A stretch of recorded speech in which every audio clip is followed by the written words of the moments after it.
Hangafoota keessaa Mikaa'el malee eenyullee kan na gargaaru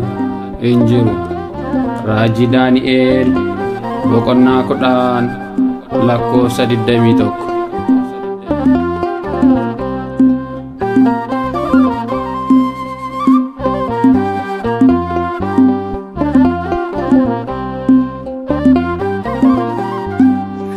Kona kabe na basera enina yadiso setani moamera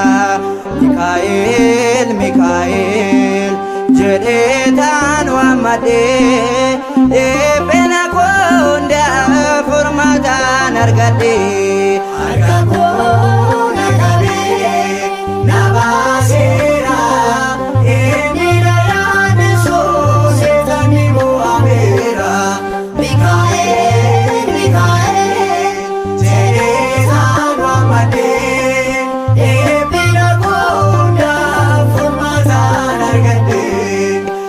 kona kabe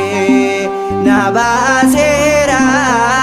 enena yadiso setani moamera Mikael jedetan wamade pena konda formatan argade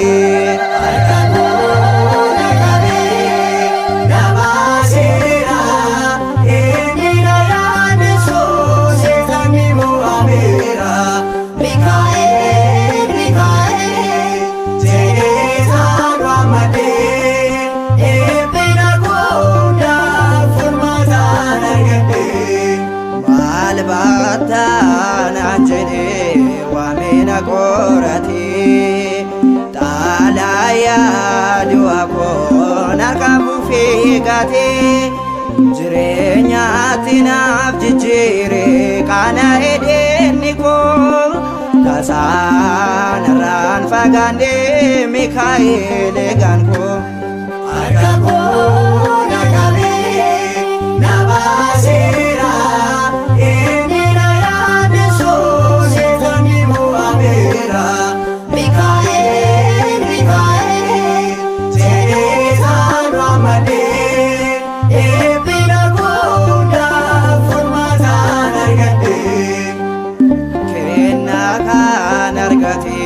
Wakayo abatin denena ekufa sora sarginade kan wagne kabaje nyuto salbisa angon Mikael jabada mumnisa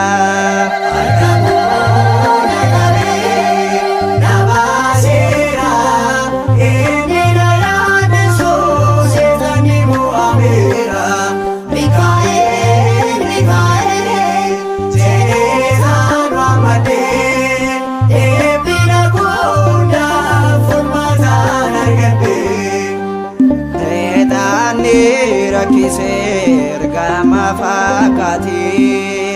afomiani te jashe olkaste abanis dagaif boy chae shese ergama sa erge basedwa kesati